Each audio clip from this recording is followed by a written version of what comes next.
right, maybe we'll get started and let some people roll in, as that always happens. But yeah, thanks to everyone for being here today. So this is part of our fall learning series.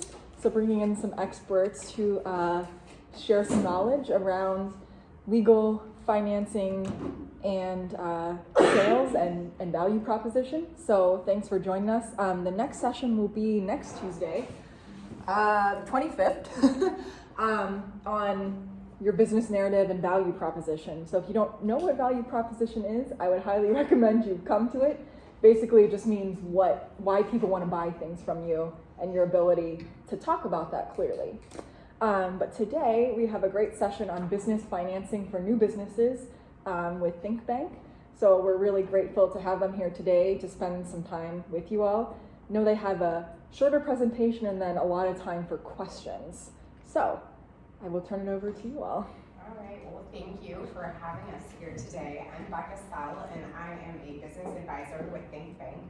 I have been in banking for about 22 years, and I was able to bring my colleagues with me. We have Scott Haas and Brent Picker.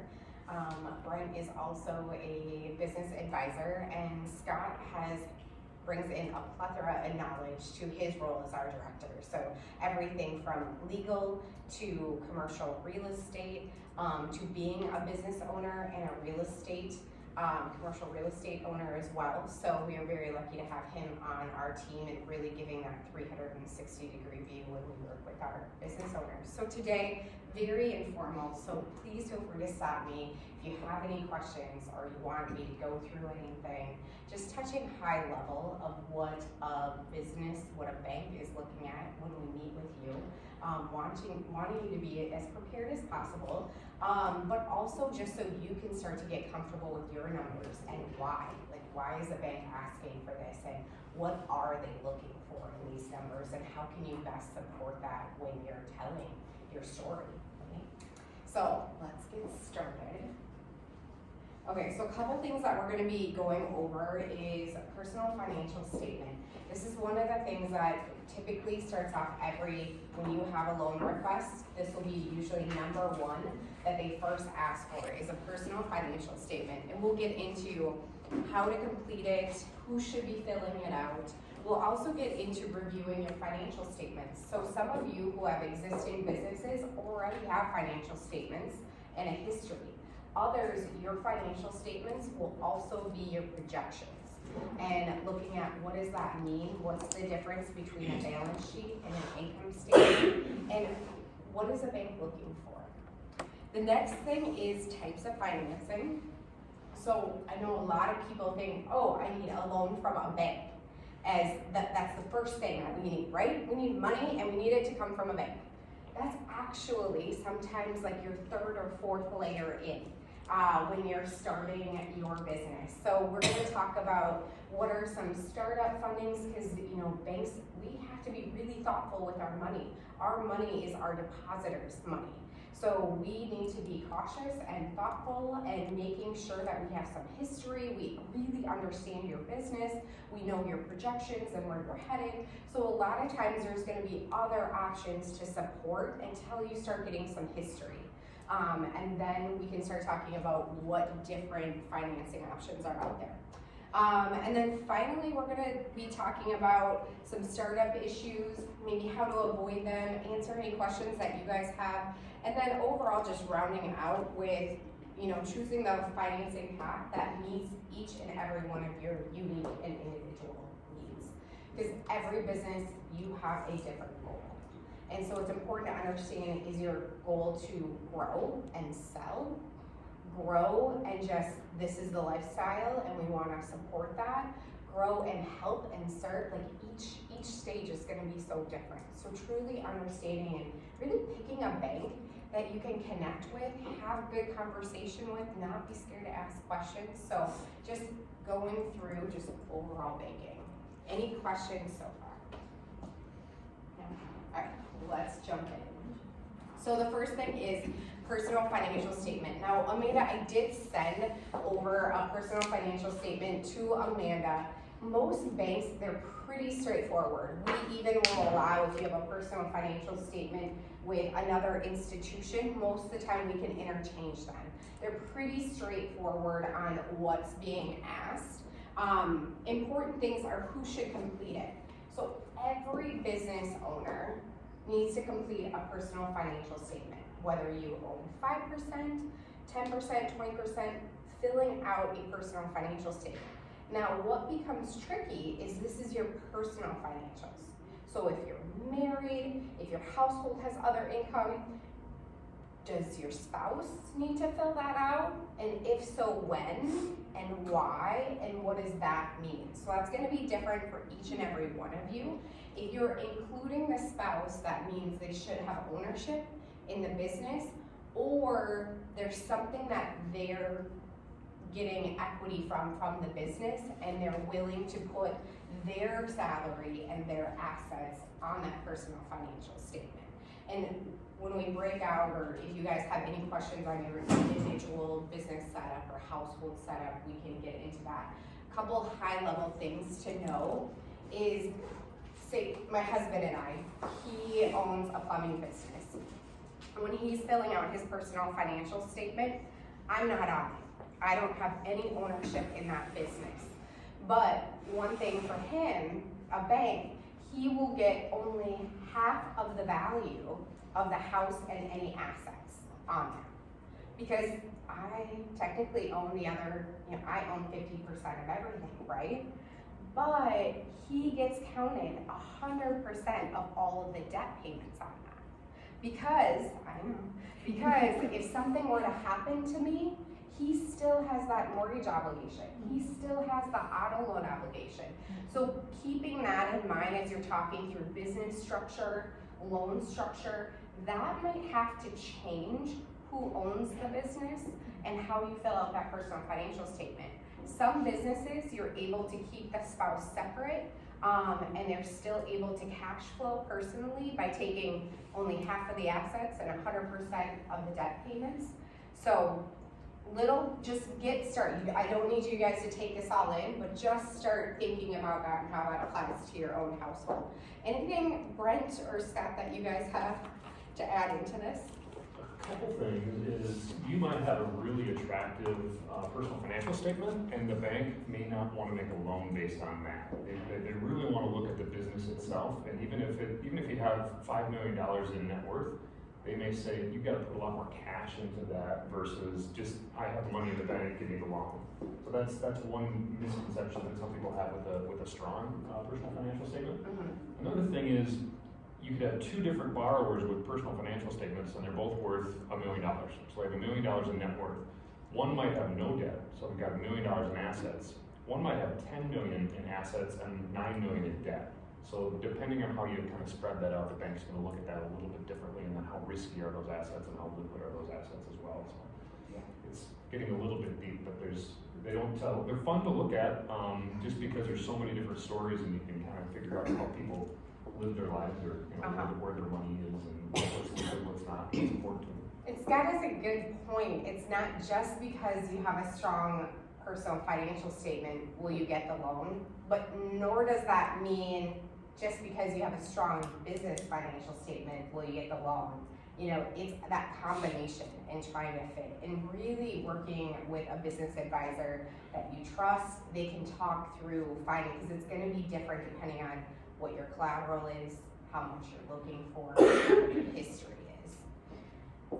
Any questions? Oh, one more thing that I do like to throw out there is personal living expenses. Now, each bank varies a little bit, but we all have to take personal living expenses out of your income. So I know a lot of people are like, hey, I can afford this single family rental. This is what I want to buy. I want to start growing my investment portfolio. Well, just keep in mind that right off the bat, say you make $80,000. I have to take $20,000 for just easy math, $20,000 right off the bat. And then say you guys have 4 children. So that's another $20,000. So now we're down to $40,000 that I have to work with. So just keeping that where other people make that decision of like, what do you mean I don't qualify? And it's like right off the bat, we have to account for dependents and we have to account for personal living expenses. So I think that sometimes shocks people too, of what that end number is that we even get to start to play, right? All right. If you have any questions, let's move on. Balance sheets. All right, so balance sheets are your assets and your liabilities. So the collateral that you have and the debt that you have. Now keep in mind, a balance sheet is only a snapshot in time. So sometimes people can have really high deposits, but that's only for that day. Then they might have payroll, they might have to fund that business cycle again, and that balance sheet was really just a snapshot. So we too are going into looking at your balance sheet knowing it's more your historical balance sheet that helps add some more credibility and some more strength. Because that single day, you might also only have $1,000 in there. We too know that you might have just had to pay payroll, you just had to buy all new inventory, restock up. So we're looking at this as bankers saying, okay, we know that this is just a moment in time, and we're really leaning on you to tell us the narrative for it. Typically, we're also looking, depending on your industry, do these operating and balances make sense for your industry? Also, do you have enough in reserves, in your savings, to cover 3 to 6 months of all of your expenses? And I know sometimes that seems really intimidating when you're starting out, right? But we did get to see during the pandemic, this was a true test, how quickly even 12 months of cash reserves depleted. So that's always a goal. We want to make sure if your financing request, you're all in. If you're like every penny you have is going into just your minimum down payment, that's going to be hard for us. So if you're like, hey, I just need 20% to put down for this building or this asset or this equipment purchase, know that it actually needs to be more than that. Because if you're all in and you have no more cash reserves, that means any hiccups, any things that we can't plan on, you're already gonna be in a stressed situation. So work with your lender on, depending on your industry and what you have for collateral and cash reserves, okay, it's 20% and then what?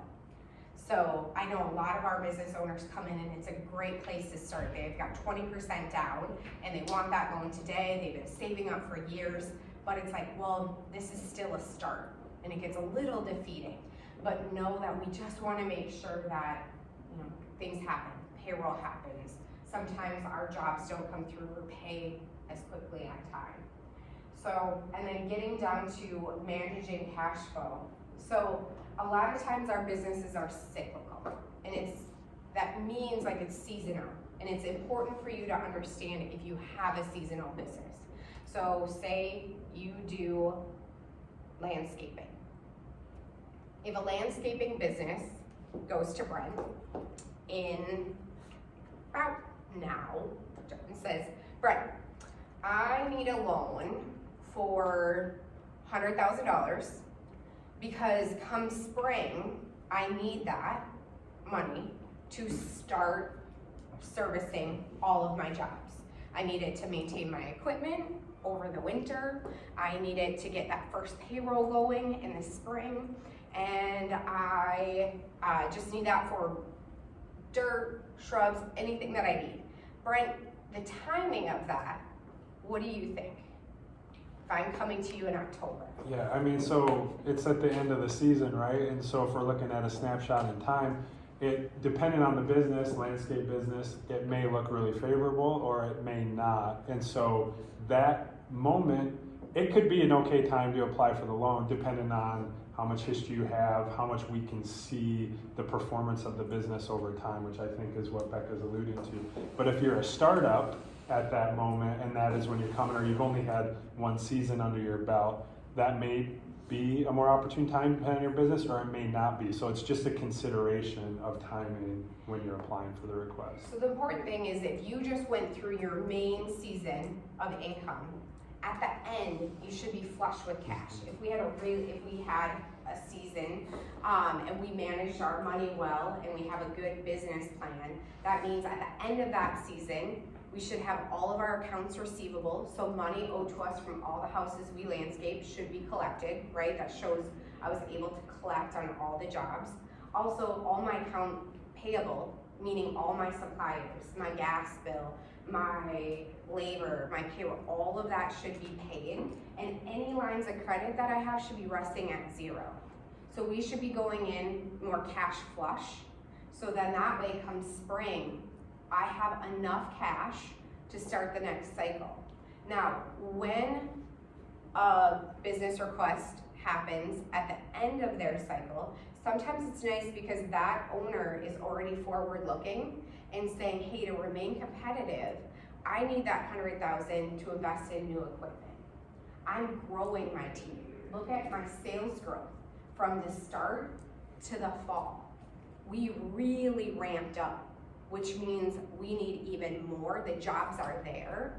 I have contracts for the spring, I can support it, but I need even a larger sum of money to kickstart that.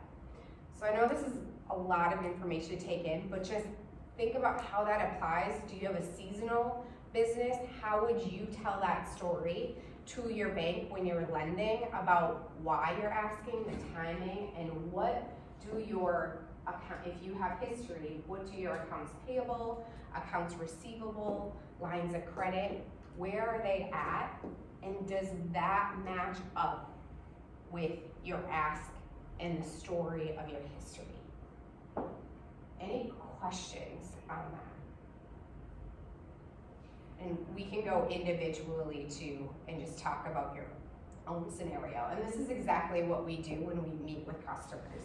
We sit one-on-one and say, okay, tell me the story. Then we pull out the numbers and say, okay, do these numbers support and tell that story? Because there is a red flag if the story that we told isn't matching the numbers that we're supplying.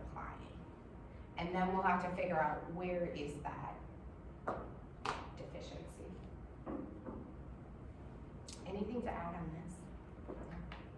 Okay. I think just making sure that you understand the difference between the financial statements and the difference in timing of them and whatever your particular business might be, and knowing that they tell the story. And I like the way you describe that, because you're going to go to a bank here with a wonderful story about how great your idea is, or your service, or whatever it is that your business is going to be, and you can have that sales pitch, but your numbers shouldn't.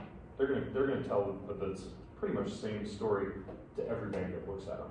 And after a while, bankers kind of can read through the lines on just doing a good job of putting together their financials, and whether or not you're trying to sell them with those financials. Because it should just be, it's a black and white thing for the most part. You can certainly tell a story as to why there's ebbs and flows and things are going up and down, but they're pretty black and white.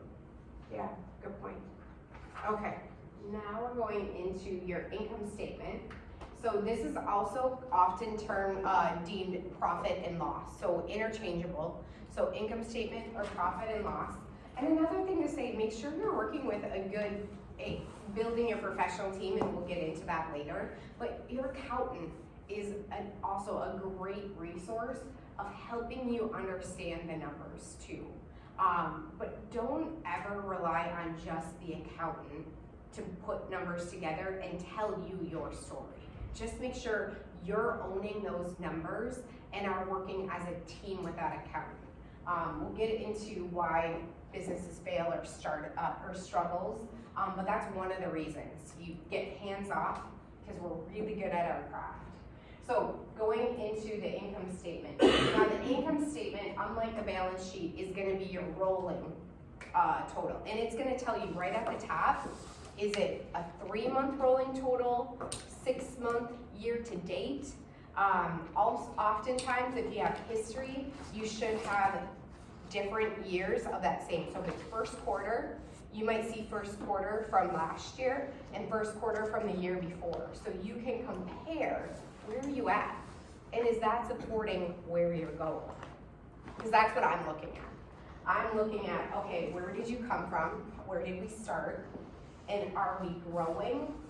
And if sales are growing, are expenses growing or declining at that same rate of growth? And are you able to manage it?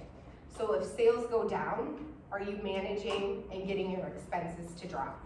That shows me that you know your business and are able to, dare say the word pivot, if you have any fluctuation in sales, you also immediately can adjust your expenses. Or if you're a business who you have any downturn in sales, it takes you months to correct those expenses. And then that can create, depending on the industry, depending on where you're at in your stage, that could create some higher risk for that bank. Any change in officer salaries, staffing levels, any major new expenses? Did we have some new equipment purchases? Did we buy some new inventory for those baby blankets, right? So, hey, are we investing in some research and development for a whole new product line? So those are the stories that I'm looking at the numbers, but also wanting to validate from you too. And then one-time income and expenses, like that research and development, might be getting into the weeds a little too much, but one-time expenses we can take out. So it's not impacting your bottom. If we know truly that research and development, making sure that silk on the edge of that baby blanket is really what the market wants, then that's a one-time expense. And we won't have to keep counting that against you year after year after year. So make sure too that you're also pulling that out and telling your banker, hey, I had a one-time expense of this, this, and this. So that way we're not assuming that expense is going to carry forward into your projections and into your next years and have that count against you. Any questions on this, on the income statement? Brenton, Scott, anything to add? You talked about it when you started off, but the way it was described to me is exactly how you said, is that balance sheet is the bookends, and you might have a start of 2021 balance sheet and then end of 2021 balance sheet. This is going to tell you kind of what happened in the middle of all that. So they're very different, but both very useful together.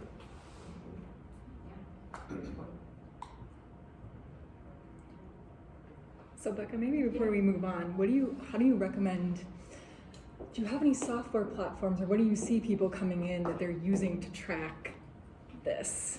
Are people using Excel? Do they use QuickBooks? Does it matter? Because I know people sometimes are scared of QuickBooks. Yeah. I'm gonna let Brent. You want me to take this one? Yeah. So, I mean, the need for a business when it comes to like managing your bookkeeping and accounting can vary widely depending on how big you are, complexity, and how much you can even afford to put towards it. But it's really important, like the quality of your tracking and everything. That not only helps you on the bank side when you're looking for financing, but it helps you understand your business.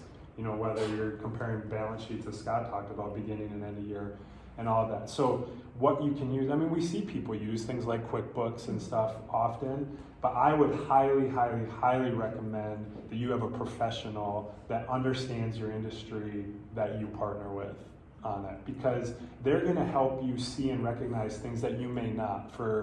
It could be for a lot of reasons, just inexperience, or maybe they have seen things in the industry because they work with many people doing similar types of things. They can provide you advice that might actually help you grow. It might help you find additional revenue or curb expenses, even though you're paying for their service. I think it's a really valuable investment. So I think Becca would echo that. We would always recommend finding a partner. And you can find accountants at varying costs and complexities. We can certainly make those kind of recommendations. We work with many across the community that kind of fit what your business need is. And that's where I would, and how I would direct people. I work with lots of business customers that manage it all themselves. They do it internally. They feel capable, and they do a great job with it. And so it can be done that way, but our first recommendation would be to find a competent partner.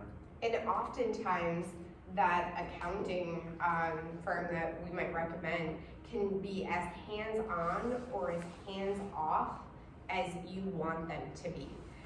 So it might be something that in the beginning, they're very hands-on, helping you create the process, helping you create what is taking in income, what is paying out expenses look like, and then as that gets rolling, you might say, you know what, now I can take over. Thank you for creating a very organized structure, but now I'll move forward and I'll only have you jump in quarterly. And then it might go to yearly. Or you might have that accountant be doing all of your payroll, all of your inputting expenses and income and paying your bill. They might be hands-on instead of hiring and paying for an office manager or doing that time yourself. Just knowing that there's a lot of different avenues to go down, and we can help introduce you to personalities that we have worked with that we think will fit with you, and just allow you to have that conversation in that meeting to see if it's a good fit. But no, it doesn't have to be forever. They can just help you get started, and then eventually you then take over or hire somebody. So each business is going to be a little unique there.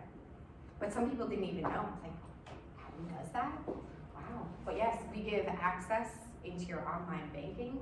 We can have accountants only view only. They can transfer money. They can write checks. So it just depends on your needs, what you want to pay, and what you want that to look like. So types of financing. So we hit on this a little bit. So I feel like so many people go right to traditional bank financing, right? Like, have an idea, I just need to go into a bank and get a loan. But actually, we start with personal funding first. And a lot of great businesses, and Brent told a story in one of the classes that we were doing together on a local dentist who opened their practice on credit cards first. It's a very successful dental practice here locally, and that's how they even needed to do it. They started on credit cards until they could get the doors open, and then Brent was able to step in and offer a traditional business loan to pay that off, and then move into that. So there can be very many stages, and no, each type of these financing typically are not your end all. Brent, how many businesses, I mean, you're probably refinancing and restructuring as your business grows, what, 3 to 4 at least times throughout your business?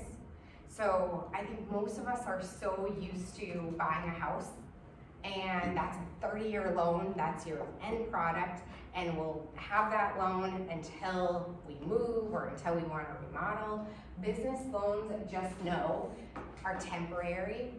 What's going to get you the doors open, but you need to make sure you're having a path, because some of these starting ones are going to have high interest and high fees, but they're more accessible, right?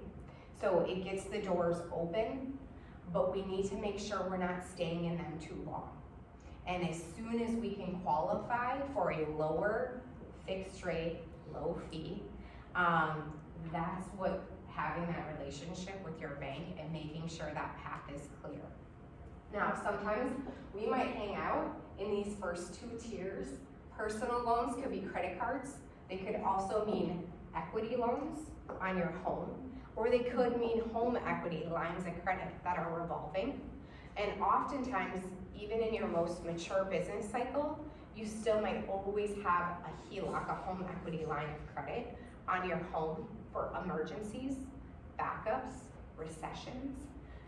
When banks can't lend or your business isn't looking as strong, you can always then have access to equity to keep the doors open, keep you in growth mode. So each plan is going to be a little bit different. SBA is going to be your government financing. So there's the 504, which deals with real estate, and your 7A, which is going to be pretty familiar with most people, and those are your loans that typically lack collateral, And it typically, but not always, can lack historicals, meaning you're a startup. But oftentimes that's really, if you're a startup, it's typically personal first, then SBA, then traditional, seems to be. Now, I know there's people, and every situation is so different, every person, they might skip all of them and go right into a traditional loan. So know that each path is gonna be unique to you, your household, your business owners, and what your growth mode looks like. Traditional bank financing, that can be on commercial real estate, can be lines of credit, we can do loans on your auto. So there's a plethora of things that getting out of that non-government type lending into low fixed rates and that we can use as collateral. Right now, used vehicles have a very healthy value right now. So I have several business owners that are taking their auto loans that they own free. They have a vehicle they own free and clear, and we're able to pull out money on them for 6 years at 4.5%. The rates keep changing, but I think we're at 4.49%. So those might be like, wow, that SBA loan for $30,000 was at 8%. And it's like, I could get a 6-year loan at 4.5%. That's gonna be a way better deal. So that's why everybody usually starts with your personal financial statement, so I can see what do you have and what are your best sources of funding that you might not even be aware of, and what's easier to qualify for.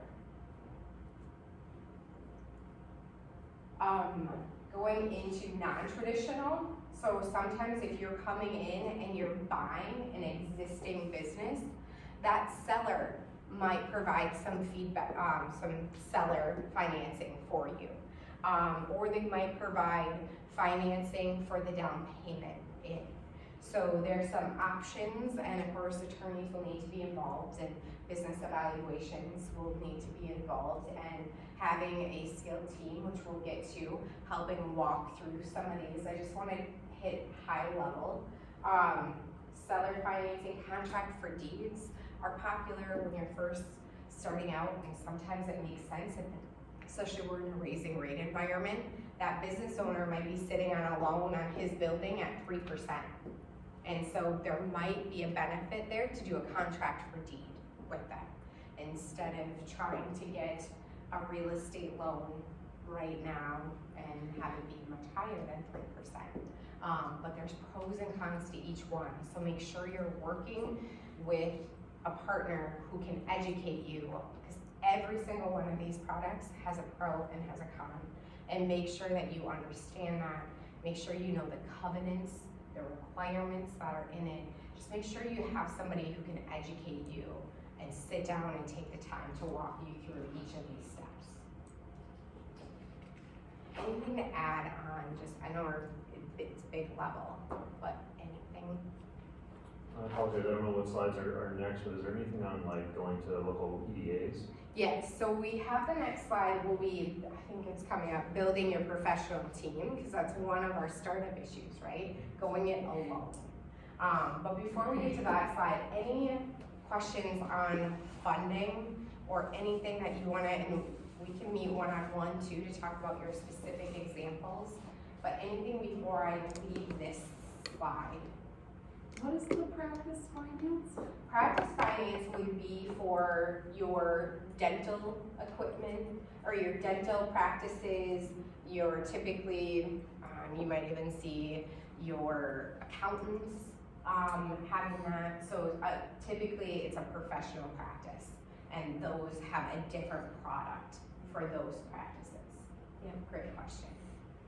Yeah. All right, well, let's move to critical issues. Oh, okay. Startup issues and overall risk. So, of course we have, starting lack of capital, meaning cash, collateral to start. But the next part is poor business planning. So really making sure our projections are as real as possible. I strongly encourage you to find a mentor, and it's really awesome now with all of the media and social media, you're finding ways to connect with people in similar industries. Pick an industry that's not in this area, not in the market. Find a mentor who's doing something similar to you, and most people are willing to coach, to share, because if your projections can be based off of a real life business model, if they're willing to share their financial statements for their first 3 years, you're able to build your projections off of that. And I, as a bank, and I know when I'm going to my approving officers and I say, hey, these projections are based off of this business in Missouri. Similar town, similar population, similar demographics, and this is what their first 3 years looks like, and this is how we were able to back into this client's projections for our market. So it's real, it does happen. Certain franchises, if you're looking at buying a franchise, certain franchises will also share startup projections and financials for similar markets, so you're not competing. And then it creates this really cool mentorship, right? What's working with marketing? What are you using for accounting? What are you using for software? So that's what I strongly encourage. If you can find a mentor that's not in your same competitive space and sharing that those will be lifelong relationships that you'll be able to have. I know I banked a lumberyard for years here, and they went to a lumberyard conference every year, and that's all they did was share what they're seeing, who they're using for suppliers, how are they reacting to building demands, pricing demands, supply demands. So every single one, and that's usually my first advice, if you can find a mentor who does something similar and start growing that. Projections and business plans, when we get down to growing your professional teams, we are so lucky to have resources like Collider, SBDC, Ready, who are open and available to help. They have hands-on industry knowledge and other markers to help you also be building your projections, helping you introduce you to bankers, working with a banker who helps connect you with attorneys, accountants, and just getting you in front of resources. And I know at times it can seem so overwhelming, right? You almost like too much information, too many people, but it's just the nuggets that you take, and the partnerships will each add value into your business plan. Really making sure you know your target market. A lot of times when I'm working with startups, it's everybody, anybody who consumes this. Really narrowing down who your target market is when you're going into your business plan, what your access to financing is, should you have a business partner or not? What does that look like? What are the pros and cons to having a business partner? I know Scott, for a while in his career, did business divorces. So, and that's not a fun process, is it? It's not fun. No, so be very cognizant. I just helped a local business owner through a buyout. A business partnership when, in this one, it was going great. And their business partner just said, oh, hey, my husband is relocating, just got this fabulous job in Wisconsin. I feel like our business is worth $300,000. Please cut me a check in 30 days for my portion of the business, and we'll be moving.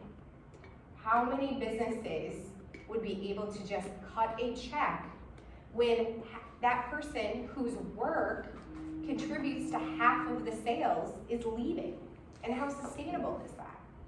So then you get an attorney like Scott to help negotiate, and even at $100,000, that's $100,000 of debt you're gonna have to be carrying through, and you're not gonna have her work or her sales to help support that. So just be very cautious. I know sometimes business partnerships, they work, they're phenomenal, but they can be just as devastating as a divorce to that business. And oftentimes we have to start over. And all that hard work, and we have creative differences. This was just a move. I mean, there's so many things that can change. So just be really making sure your communication is just as on point as you would when you're entering into a romantic relationship. Because that business partnership is just as important. I can add a little bit to that too. One of the most common reasons for that business divorce is often there's someone with an idea and works really, really hard in the business, and that's the entrepreneur who comes in and then goes to someone that they know has the ability to provide capital or cash to them, and they start a partnership. And each one of those partners thinks that their contribution is more important. So if it's my idea, I'm working 80 hours a week, and you're just giving me money and I'm making you money, I have the idea, or I have the attitude at some point that I'm more important than you are. And the person who puts the cash in questions how, what you're doing if things aren't going well and why they go in a certain direction, saying the only reason you're in business is because I gave you money. Now it's not quite that, never looks like that when you go in, but once things start going sideways, it's just a very natural, and I've been on both sides of those where I've represented the person who's doing the work and I've represented the person who thinks that the work should be done differently because they put the cash in. So be very careful, and as bad a rap as lawyers get, they look at those worst case scenarios so that if something does go sideways, there's an easier way for people to get out of it so that they don't have to spend more money on the back end. And they'll have a buy-sell agreement, or they'll have some understanding of how things will be split up, or if I want out of it, I know exactly what that path is.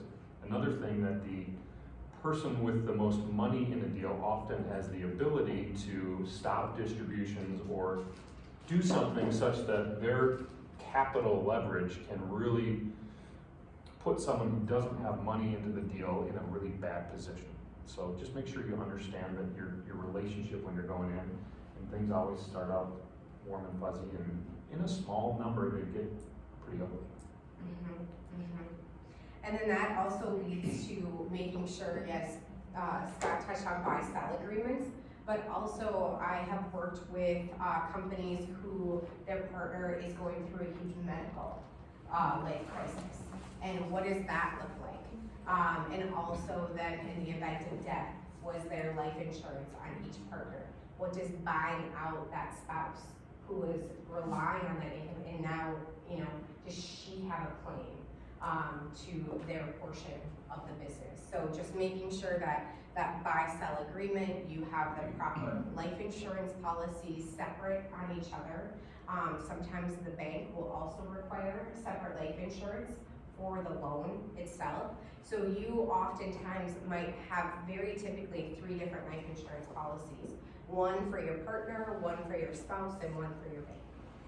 So, and then you maintain the cost of those as well. So working with that attorney and a really good insurance or financial planner on making sure you have the right policies in place too is important.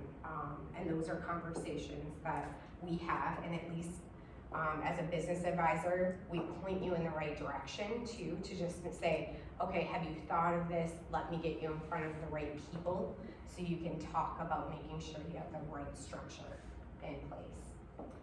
And the one we've always been alluding to throughout this is not building a professional team. So every team should have your attorney, your business advisor, your bank, your accountant, your insurance agent, your financial planner, and a commercial real estate agent if your business needs actual, a building.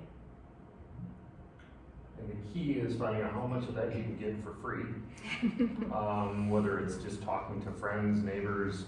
Often a lawyer will give you, not legal advice, but they'll give you a half-hour consultation, and finding a way to get those things as cheaply as possible. And then, so I have a theory that everybody's smart in some way, and you have to figure out through self-awareness what you're good at. My guess is if you're in this room, you've got something that you're smart and good at, and you're also willing to work hard.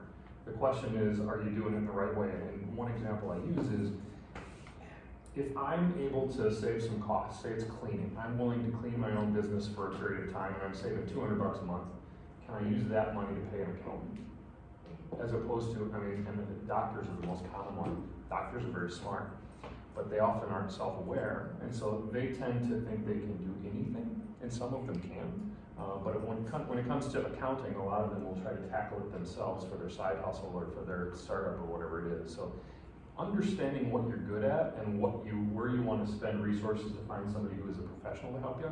And for everyone that's going to be a little bit different, but I'm an attorney, but I don't do any of my own LLC documents because I want the law firm to be on the hook for malpractice if something goes strange in the way they do it. And that's a bad way to look at it, but I know that they're going to be able to do it, and for $700 I can have them do it, and I don't have to go through those hoops and hassles. And if I have partners in that business, I don't want them looking at me as their attorney. I want to look at someone separate. So I'll try to save money somewhere else when I'm doing that. But trying to know what I'm good at, and I clean toilets and buildings that I have, and I've been doing it for a while, and it's sometimes money well spent or time well spent to be able to do that. But some things that I do, I probably shouldn't do and hire somebody else to do. Mm-hmm. And as you grow and evolve, making sure the initial model should also be growing and evolving, and where your time is spent, what your team is doing.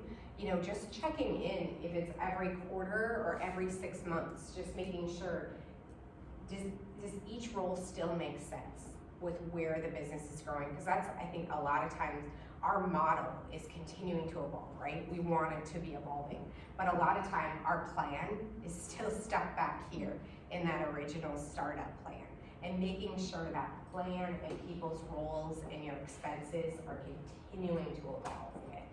And I think scheduling it out on your calendar to have a day to set back, and it's like, do I meet with each one of my professional teams? Do I just take a date to just look at this and say, does this still work for me? And does it match where I'm headed? And it's really good to have those moments of stepping back, because we all know we get so busy just day to day putting out fires that all of a sudden before we know it, we're 5 years in. Related to that, it's making sure that you're spending time working on your business and not necessarily in your business. Now, odds are you're going to have to work in your business and do the day-to-day things, and like you said, you have to step back and actually work on where are we heading, what do we need to do to change. It's just a helpful thing to remember to do, but it's hard to do when you're working 60 hours a week trying to get something working. I know we threw a lot of information at you, but any questions that you guys have as you're kind of applying this to your business, thinking about that? And we could definitely break out and meet one-on-one too, that way. Yeah. I don't know if everyone else in the room is kind of curious about this too, but I guess I'm not quite clear on what sort of relationship you would have with like a business banker. Typically, like, I guess the way I thought about it was like you'd go see them if you were opening a checking account or a savings account for your business, that kind of thing, if you needed a loan. But like, what exactly beyond that would a business banker do? Sure. So there's going to be different banks have different models of service. So I can speak for Think. We are business advisors versus commercial lenders because we are not transactional. So oftentimes people think transaction, right? I have a need, I go to a bank, I get it met, and I leave.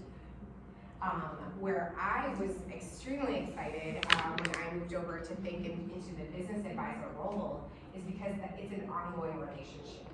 It's meeting depending on what stage of your business and what your needs are. It could be once a month, it could be once every 3 months. You tell me about your business and I will help you brainstorm. I will be like, okay, Dex, do you know I think now would be a really good time that we bring in this service. Or have you met this person in the community? They have some knowledge that I think would be great for you. Yes, so there's different, and that's free. I'm not commissioned, and Think Bank pays my salary to help make an impact in our community. I mean, obviously the hope would be, we've got a relationship and, I would open up the checking account or the credit card or whatever it would be. Then I could help serve you, because I could be seeing your transactions, right? I could be helping you grow, yes. But I often add value and create community impact with people who it might be 3 or 4 years or 10 before they ever do a loan with me. And so knowing what that base model of service is and what role they have to play. Banks are businesses. Each have a different role in our community. The nice part, because I'm not commissioned, I can say your need would be really well fit with this bank over here. Let me introduce you to them. Here's the pros and there's the cons, and once you start drafting your loan agreements, if you want me to review them, just to make sure that I know they explained everything to you. I do my job because I am very passionate about helping business owners. I spent 11 years of my career doing collections on businesses. There's a lot of things that I wish that business owner knew prior to getting to meeting me, right? That is the last scenario that I want to find any of you in, but it does happen. Businesses fail. And so you need to make sure that you're surrounding yourself with a team who you feel comfortable with talking through. What does this look like? What will happen if this fails? And so yes, there's all different roles in relationships, but a lot of people don't know the resources that are found at their local bank for free. Yeah. And just with anything, a dentist, a hairstylist, a nail technician, not everybody's gonna be your fit, right? Try them out, meet with them. Is their personality, is their knowledge in your field? Is that a good fit? You're not married to them, but you want them to be a good fit. Because the worst thing to do is to get in when you're failing and then decide, shoot, this relationship doesn't serve me. And then we can help you through, but there's not any products at that time that I'm able to offer until we get through that. So, great question. Yeah. Banks are interesting, and I won't badmouth banks, but typically banks want to loan money to people who don't need it. I mean, that's just, we want to loan as much money as we possibly can, but we want it to be as safe as possible. Some banks want as high return as possible, so they'll take on different risks. So I'm getting to know somebody and whomever that bank professional is, establishing some trust with that person so that you know that they have your best interest, or you at least go as far as you can in that relationship to find that out is important. Rochester has a lot of good bankers. It really does. So ask your friends, and if you get an attorney friend, ask them to give you a recommendation on 1 or 2 bankers as well, and then that banker will take you out to lunch, and you can figure out if you have a relationship or if it makes sense, and you can kind of keep going forward. And be open. It's hard for me to advise if someone comes in and they're like, nope, nope, thanks, nope, I just want this. That's really hard for me to step in and advise you on, hey, I think the best, hear me out, let's talk this out. So a lot of times, and I know it can be a defense mechanism too, you come in and you're like, I just need this, just give me this and I'll be on my way. So go in asking hey, I think I need this. Here's my business. Does this make sense? Is this a product you would pick if you were sitting in my shoes? And I also love to educate on, hey, we're probably going into a recession. Now would be a really great time to get a loan that you don't need. Because when you need it, like Scott said, I won't be able to lend it to you. I love home equity lines of credit for that reason. They qualify for it personally. They stay out there for 20 to 30 years, depending on the product, depending on what that bank offers you, and you don't have to re-qualify for it again. Business loans, business line of credits, depending on the size, you might have to re-qualify every year. So if you're going through a recession, and that line of credit that you rely on, and you're relying on even more during a recession, the bank starts to say, hey, that $500,000 line, I now have to take it down to $250,000 this year because we just don't have the collateral. You don't have the jobs. So making sure you always have plan B and plan C lined up for that. And just having an open dialogue and making sure who you're working with is going to be walking you through those scenarios.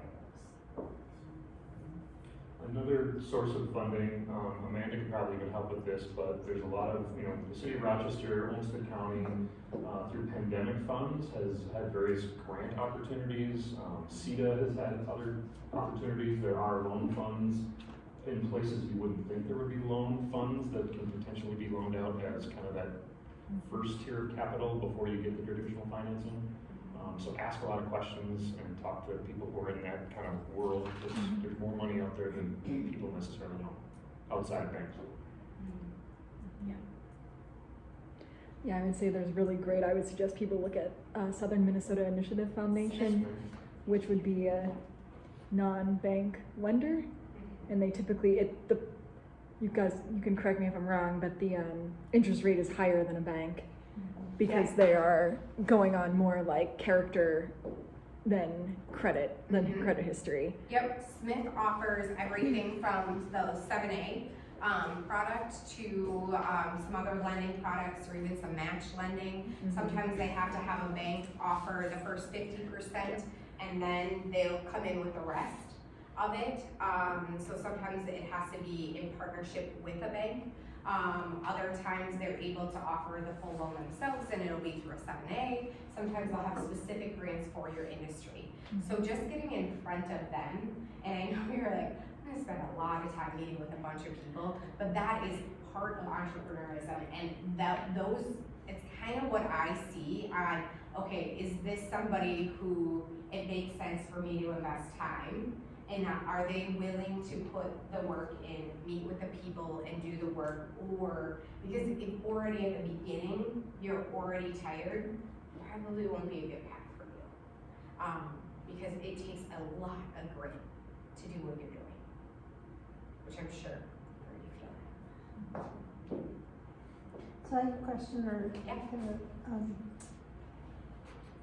as you know, when we're working with a lot of the women entrepreneurs, we tend to fall into one of the two extremes. Either they don't want to spend anything on the business, they want to do it all on their own, or they're too quick to jump in and hire a team, and then they end up wrong side up on the financial side of things.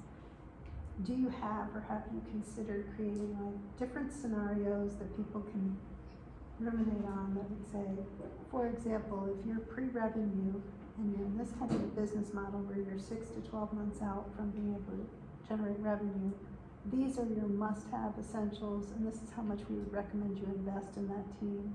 And if you're in the type of business where maybe you're in one of those coaching models or something else where your revenue is going to be capped by your time, and your expenses should be relatively small, we would recommend this percentage of what you're making be invested. I know that would be super helpful. We're doing this investing in your business one in November, and I'm trying to kind of, that's one of the reasons I came to try. Yeah, I would love that. I would love to have that, but I know in my history, and even as I'm going to give different advice than Brett will give because of our different experiences with different businesses.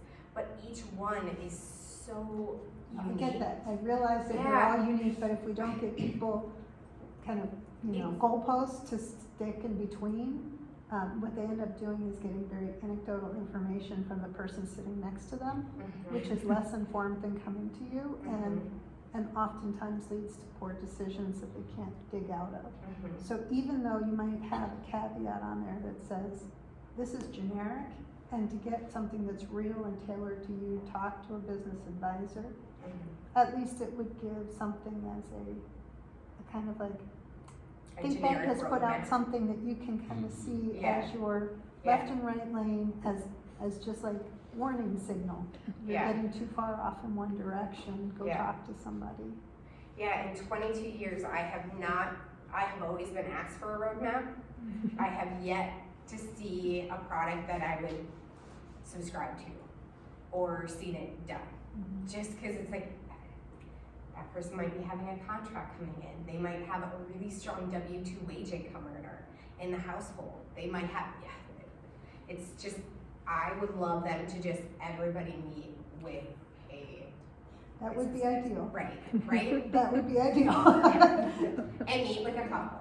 Usually by the time they spend more time, it seems like, and correct me if you see differently, they've gone too far in one direction. And I think that's part of our mission, right? Is to get out in the community and let them know there's resources. Yeah. Get in front of your resources. They're here. Get in front of it when it's an idea. Get in front of it early and often. Don't come when you think, okay, now I'm coming in for a loan. I love the ones who come to me very early in their starter, and we might only meet once that year. And then we might meet every month. And then it might mean weekly for a little bit.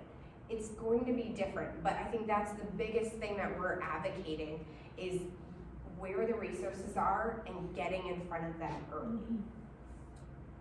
Yeah. If I find that, or I create all I'm that, asking you to create it. Yeah. And if you could have it done before we have our November sure. panel, that'd be awesome. I got you. And I would be remiss if I didn't say there's also free grant money available through Launch Minnesota if it's a tech startup. Yeah. You can apply for the grant money and stuff. And that's the hard part. There are so many resources out there that not one person is going to be the end all know all. So know the resources, get in front of as many of them as possible. Think about that and find out where your fit is. I know it can be overwhelming, but you're right. If I can just continue to advocate and let people know, come on in, meet with a business banker, meet with Collider, meet with Christine, there's so many people, meet right away with them and help them get you to the right places.